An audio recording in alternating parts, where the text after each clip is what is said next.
서울 시내 특수학교가 한 32개 정도 되는데요.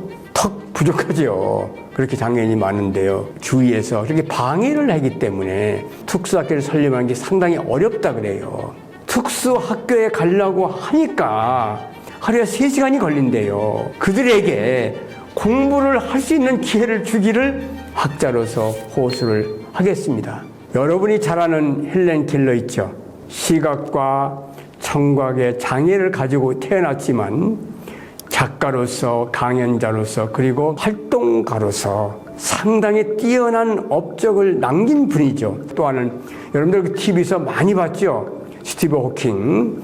그래서 이제 우주 분야의 천체 물리학과 우주론 분야에서 세계적인 명칭을 얻었죠. 이런 분들이 전부 장애아예요, 장애아. 그래서 오늘은 장애아에 대한 시설의 문제와 사회적으로 어떻게 해야 되느냐는 문제를 설명을 드리겠습니다.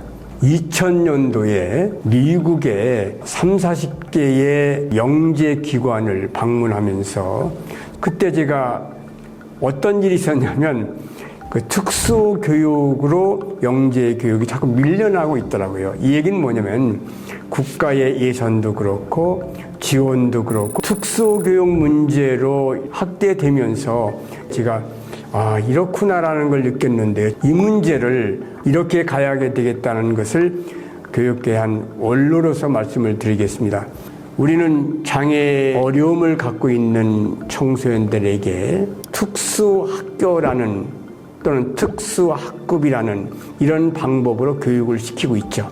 특수학교는 뭐냐면 이제 정신적으로, 지적으로 어떤 어려움이 있는 학생들이 가는 학교로 특별히 초등학교, 중학교, 고등학교 같은 학교로 이렇게 운영을 하는 학교를 의미하거든요. 일반적으로 그런 특수학교가 옆에 있으면 주위에서 그렇게 방해를 하기 때문에 특수학교를 설립하는 게 상당히 어렵다 그래요. 서울 시내 특수학교가 한 32개 정도 되는데요. 턱 부족하죠. 그렇게 장애인이 많은데요. 현재 우리는 선진국에서도 상위에 속하는 나라인데도 불구하고 특수학생에 대한 관심은 뒤에 있고 남의 일로 보느냐.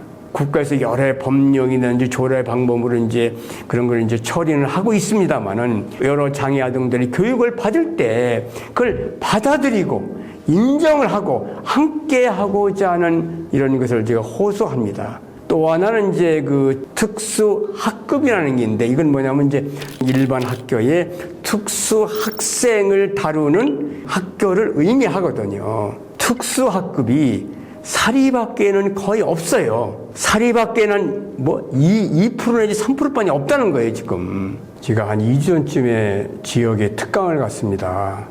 끝나고 나서 한 어머님이 저한테 오셔가지고 우리 애가 공부도 잘하고 그러는데 왜 사회에서 그렇게 걔를 무시하는지를 모르겠다는 얘기를 듣고 제가 가슴이 아팠습니다. 특수학교에 가려고 하니까 하루에 3시간이 걸린대요.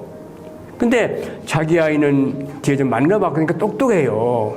좀 말이 어눌하고 신체적으로 좀 이제 어려움이 있지만 근데 그런 아이에게 교육적인 환경을 잘만 제공하면 우수한 아이가 될 수 있다는 생각 제가 했는데요. 이런 경우에 해결하는 방법은 주위에 있는 사립학교에서 특수학급을 만들어서 함께 하는 방법은 어떨까요? 이제 학교라는 게 뭐죠? 지적인 성장 못지않게 타인에 대한 배려와 심리적인 성장도 하는 것이 바로 학교잖아요. 내 자녀가 그들과 함께하는 과정에서 타인에 대한 배려와 타인을 이해하는 그런 환경을 말씀도 있지 않을까 이런 생각을 하면서 이제는 사립학교에서도 특수학급이라는 학급을 좀 만들어 가지고 그들에게 공부를 할 수 있는 기회를 주기를 학자로서 호소를 하겠습니다.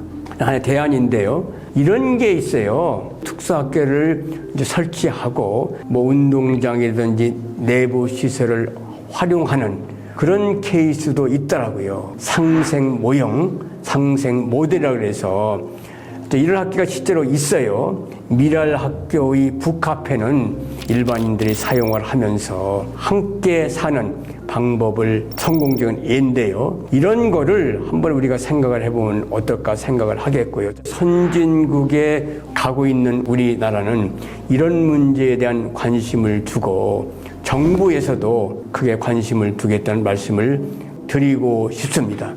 한국형 스티브 호킹은 나올 수 없을까요? 사람은 누구나 자기의 행복을 추구할 그런 욕구를 가지고 있고 그 속에서 삶의 의미를 갖는 거죠. 저는 교육은 자기의 행동을 변화하는 과정이기 때문에요. 우리는 차별을 받아서는 절대 안 된다는 말씀을 강조하면서 이제는 한국도 장애인에 대한 배려를 하는 그런 문화가 성숙되기를 기대하면서 제 얘기를 마치겠습니다. 예.